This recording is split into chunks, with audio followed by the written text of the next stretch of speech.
Video like जरूर कर लीजिए और ऐसे वीडियो लगातार फ्री में पाने के लिए चैनल को तुरंत सब्सक्राइब कर लीजिए और बेल आइकन को जरूर टैप कर लीजिए ताकि आगे भी सारे वीडियो आपको मिलते रहे। यूट्यूब में फॉलो करते हैं तो प्लीज ये वाला फ्री टेलीग्राम चैनल जरूर ज्वाइन कर लीजिएगा। सारे नोटिफिकेशन सारे अपडेट यहीं पे आते हैं, ध्यान रखिए। तो दोस्तों एनवायरमेंट पर्यावरण के क्वेश्चंस हम लोग अपने कंप्लीट करते हैं। ठीक है, देखिए इसमें 160 क्वेश्चंस जो है वो हो चुके हैं। 161 वाले से हम लोग स्टार्ट करते हैं। काफी इंपॉर्टेंट क्वेश्चन है, मोस्ट एक्सपेक्टेड है आपके आरओ यूपी पीसीएस के लिए। ठीक है, अब देखो इसमें क्या बोला जा रहा है, which of the following are the constituents of fly ash. निम्नलिखित में से कौन फ्लाई ऐश के घटक हैं। ठीक है, अब देखो फ्लाई ऐश होती क्या है, जब आपका जो कोयला है ना, कोयला जलता है। कोयला किस लिए जलाते हैं हम लोग? बिजली बनाने के लिए। तो जब कोयला जलता है उसका एक बाय प्रोडक्ट है, उससे एक उत्पाद निकलता है आपका फ्लाई ऐश। और फ्लाई ऐश में होता क्या है ये बस समझ लो। इसमें आपको ब्लैक सूट भी देखने को मिलेगा, लेड भी, कैडमियम भी और निकल भी, चारों चीजें आपको देखने को मिलेंगी। करेक्ट आंसर इसीलिए इसका हो जाएगा आपका डी वाला, 1 2 3 4। अब फ्लाई ऐश का यूज कहाँ पे? ये आपका कंस्ट्रक्शन में बहुत यूज होता है। जैसे कहीं भी मान लो आपको रोड बनानी हो, ठीक है, आपका सीमेंट वगैरह में काफी इसका उपयोग है फ्लाई ऐश का, कंस्ट्रक्शन एक्टिविटीज में। ठीक है, और एक चीज और समझ लो, आरओ का कंप्लीट पेड कोर्स जो है वो एससीएस का स्टार्ट हो गया, उसको आप ज्वाइन कर सकते हो। अब देखो 162 वाला देखते हैं क्या बोला जा रहा है। पुस्तास temperate grasslands are found in. पुस्तास शीतोष्ण घास के मैदान कहाँ पाए जाते हैं? तो भैया ये हंगरी में पाए जाते हैं। हंगरी कहाँ पर है आपको देखने को मिलेगा? यूरोप में देखने को मिलेगा। फिर बोला जा रहा है इनमें से कौन सी स्टेटमेंट जो है, जो कथन है वो आपका सही है। तो भैया देखो जो कोल गैस होती है, पहला स्टेटमेंट सही है। ठीक है, जो कोल गैस होती है ना, उसमें भैया मिला क्या क्या होता है? उसमें मिला होता है आपका मीथेन, कार्बन मोनोऑक्साइड और हाइड्रोजन। देखो मैं आपको इनका फॉर्मूले भी बता दे रहा हूँ। तो जो आपकी कोयले की गैस होती है, क्या क्या होता है? मीथेन होता है, CH4 हो गया, कार्बन मोनोऑक्साइड CO और हाइड्रोजन, ये तीनों मिला होता है। पहली स्टेटमेंट बिल्कुल सही। फिर कोयले से ही आपका एक कोक भी बनता है। ठीक है, कोक, कोका कोला की बात नहीं हो रही, कोक की बात हो रही है। कोयले से प्राप्त उत्पाद है जो बिना धुएं के जलता है। बिल्कुल सही बात है, मतलब इसमें आपको स्मोक जो है, धुआं, वो देखने को नहीं मिलेगा। तो करेक्ट आंसर भैया ए और बी दोनों सही है ना? ए और बी दोनों सही। करेक्ट आंसर कौन सा हो जाएगा? ये हो जाएगा हमारा सी वाला, बोथ ऑफ दी अबव। ठीक है, अगला देखो, इसमें बोला जा रहा है भैया जो आपका वन्य जीव संरक्षण अधिनियम 1972 में आया था। पहली चीज तो एक चीज फैक्ट यही मिल गया, वाइल्ड लाइफ प्रोटेक्शन एक्ट जो है आपका, वन्य जीव संरक्षण अधिनियम 1972 में। इसमें क्या चीज नहीं दी गई थी? तो जो नहीं दिया गया था वो था आपका वन्य जीव प्रजातियों के व्यापार और वाणिज्य पर पूर्ण प्रतिबंध। ठीक है, जो वाइल्ड लाइफ स्पीशी पे व्यापार हो रहा था कि भैया एक आप मान लो कोई जानवर है, उसकी कीमत कहीं और, उसको ले जाके कहीं और बेच दो, तो इस पे बैन की बात जो है वो नहीं बोली गई थी वाइल्ड लाइफ प्रोटेक्शन एक्ट 1972 में।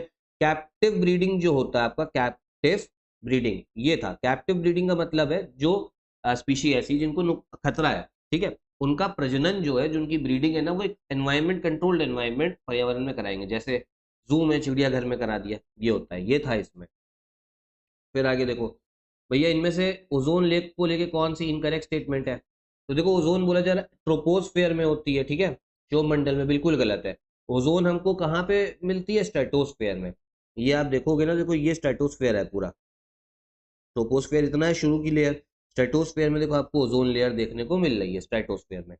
और फिर बोला जा रहा है बी वाला आपका सही है, कि जो ओजोन की जो परत है वो उसका जो खत्म हो रही है वो फ्रीऑन की वजह से, जो AC और फिर से निकलता है।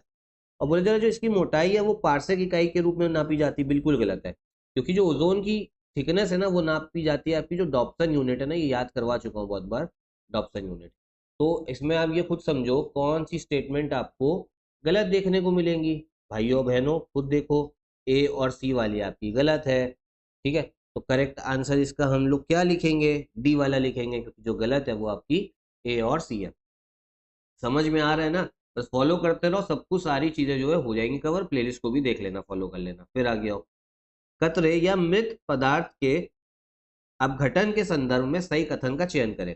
जो डिकम्पोजिशन है आपका, डेट्रिटस और डेड मैटर। अब ये होता क्या है, मान लो कोई जानवर कहीं मर गया, तो मरते मरते सड़ जाएगा, डिकम्पोज हो जाएगा। ठीक है, अब वो उसका अपघटन हो जाएगा, उसी को हम लोग डिकम्पोजिशन बोलते हैं। उसी के बारे में इसमें आपका बात हो रही है। अब ये बोला जा रहा है कि इसका कौन सा स्टेटमेंट सही है। अगर देखो नाइट्रोजन की मात्रा ज्यादा है, जो डेट्रिटस है आपका, जैसे मान लो कोई जानवर मरा है या कोई पेड़ पौधे आपका गिर गए, वो उनको सड़ना, उसमें नाइट्रोजन की मात्रा ज्यादा है, जो तो डिकम्पोज है ना वो जल्दी हो जाएगा। आपका अपरद में नाइट्रोजन की उपस्थिति से अपघटन दर बढ़ जाती है। बी वाला जो है सही है। समझ में आया? जैसे ऐसे समझ लो, मान लो कहीं फल सब्जी के छिलके फेंको, कुछ समय बाद में वो आपको दिखेंगे नहीं, सड़ जाएंगे 2-3 दिन बाद, तो वो इसी को डिकम्पोजिशन अपघटन बोलते हैं। फिर इसमें क्या बोला जा रहा है, नीचे दिए गए स्रोतों में से कौन रेडियोधर्मी प्रदूषण का कारण बनता है? Sources, which of the sources given below cause radio active pollution, कौन कौन जो है ये पोल्यूशन आपका करता है? तो सभी करते हैं। आपका कॉस्मिक किरण है, फिर जो परमाणु रिएक्टर में परमाणु ईंधन है, न्यूक्लियर फ्यूल, एक्सरे, वे सब करते हैं आपका रेडियोधर्मी प्रदूषण। फिर एस्चुअरी के बारे में बोले जा रहा है, कौन सा स्टेटमेंट जो है इनकरेक्ट है? तो एस्चुअरी के बारे में जो गलत है वो कोई भी नहीं है, तो डी वाला हो जाएगा। एस्चुअरी होती क्या है ये समझना पड़ेगा आपको। जैसे मान लो कोई नदी आ रही है, फिर यहाँ पे आपका समुद्र है, ठीक है, बीच में मान लो नदी और जो समुद्र का पानी है ना इस जगह पे वो मिल गया, इसको एस्चुअरी बोलते हैं। जैसे नर्मदा जो है, नर्मदा तापी नदी, ये भी एस्चुअरी बनाती है आपकी। तो ट्रांजिशनल जोन होती है, तो बिल्कुल तीनों स्टेटमेंट मतलब आपका सही है, एक बार आप पढ़ सकते हो। एस्चुअरी का जो मेन कंसेप्ट है वो बता दिया आपको। और यहाँ पर आपका, आप ये समझो, ऐसे ही आपके फौना मिलते हैं, ऐसे ही जीव मिलते हैं, ठीक है, जो नमक और पानी के संतुलन को बनाए रखने की क्षमता उनके में होती है। फिर आगे देखो भैया, कौन सा नेचुरल डिजास्टर इनमें से प्राकृतिक आपदा नहीं है? तो भैया वो है इमारत की आग। तो ये जरूरी नहीं है नेचर से लगे, ये तो आपका शॉर्ट सर्किट से कोई इंसान भी लगा सकता है। फिर इसे कण प्रदूषक के रूप में माना जाता है, पार्टिकुलेट पोल्यूटेंट, जो एकदम छोटे छोटे पोल्यूटेंट होते हैं, चारों को माना जाता है। बैक्टीरिया, कवक, फंजाई, शैवाल, एल्गी और डस्ट। करेक्ट आंसर हो गया आपका डी वाला। फिर देखो, जो व्हीकुलर एमिशन से पोल्यूटेंट रिलीज हो रहे हैं, जैसे गाड़ी चला रहे हो, 4 पहिया 2 पहिया, इससे जो आपका प्रदूषण हो रहा है, इनमें से कौन कौन सा है? ठीक है, तो देखो पहला भी है सस्पेंडेड पार्टिकुलेट मैटर, फिर हाइड्रोकार्बन, ऑक्साइड ऑफ नाइट्रोजन, तीनों है। करेक्ट आंसर डी वाला होगा। ठीक है, किस प्रकार की चट्टान में जीवाश्म पाए जाते हैं? फॉसिल्स जो है हमें किस जगह पे, कौन चट्टान में मिलते हैं? तो ये जो अवसादी चट्टान होती है आपकी, सेडिमेंट्री रॉक, उसमें मिलते हैं। किस कोयले में कार्बन की मात्रा सर्वाधिक है? Which coal has the highest amount of carbon? ये काफी मतलब फेवरेट क्वेश्चन है। तो ये है एंथ्रासाइट। एंथ्रासाइट, ठीक है, जो कोल होगा आपका, जो कोयला होगा, उसमें सबसे ज्यादा हम लोगों को कार्बन देखने को मिलता है। फिर आगे आइए, जैविक विकास के संदर्भ में सांपों में अंगों की हानि को किस परिघटना द्वारा समझाया गया? देखो, जो आपके स्नेक होते हैं, जो सांप होते हैं ना, उनके हाथ और पैर नहीं होते हैं, ठीक है, पहले होते थे किसी जमाने में, मतलब बहुत सालों, बहुत लाखों साल पहले की बात हो रही है। तो ये जो चले गए ना, ये किस फिनोमिना से यूज आपको समझाया जा सकता है?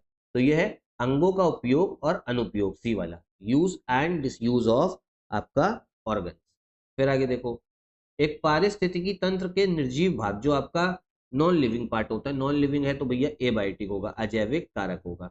ठीक है, फिर आगे देखो, आपका क्या है, स्टेलेक्टाइट और स्टेलेगमाइट किसके निक्षेपण स्थल रूप है? आपका स्टेलेक्टाइट और स्टेलेगमाइट जो है ये डिपोजिशनल लैंडफॉर्म है। कौन बनाता है? ये बनाता है आपका भूमिगत जल, जो अंडरग्राउंड वाटर है, जो जमीन के नीचे है, जैसे बोरिंग का पानी जो है वो जमीन के नीचे से आता है, वैसा। उत्तर प्रदेश की सबसे पुरानी वन्य जीव अभयारण्य, वाइल्ड लाइफ सैंक्चुरी, ये कौन सी है? तो ये है भैया आपकी Chandraprabha wild life sanctuary, Chandraprabha वन्य जीव अभयारण्य।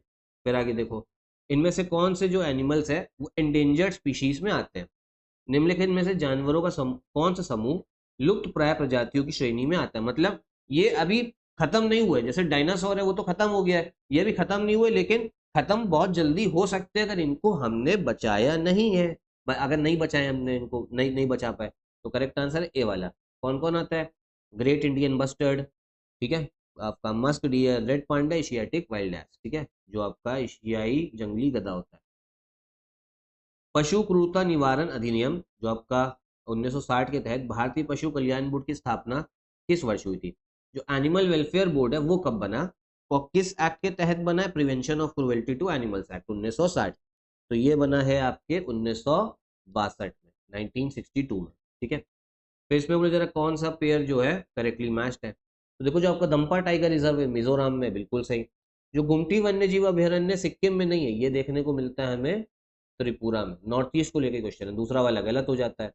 सारंगमती शिखर, ये भी नागालैंड में, तीसरा भी सही। तो करेक्ट आंसर पहला तीसरा सही है ना, सी वाला हो जाएगा आपका। ठीक है, केवल आपका कौन सा हुआ? नॉर्थ 3। तो इतने ही क्वेश्चंस रखते हैं। अगर आप चाहते हो मैं ज्यादा क्वेश्चंस कराऊं तो एक बार कमेंट बॉक्स में बताना, एनवायरमेंट की सीरीज चल रही, साथ में साइंस भी चल रहा है इस आपके चैनल पे, तो फॉलो करो। और वर्ल्ड ज्योग्राफी की सीरीज मैंने उसको पॉज कर दी थी क्योंकि बहुत लोग जो है देख नहीं रहे थे। अगर चाहते हो वर्ल्ड ज्योग्राफी भी चलाओ तो कमेंट बॉक्स में एक बार बताना। साथ में R O UP PCS complete paid group जो है वो चल रहा है, ज्वाइन कर सकते हो आप इन नंबर्स पे कॉल करके। और यहीं पे वीडियो भी खत्म करते हैं। नमस्कार।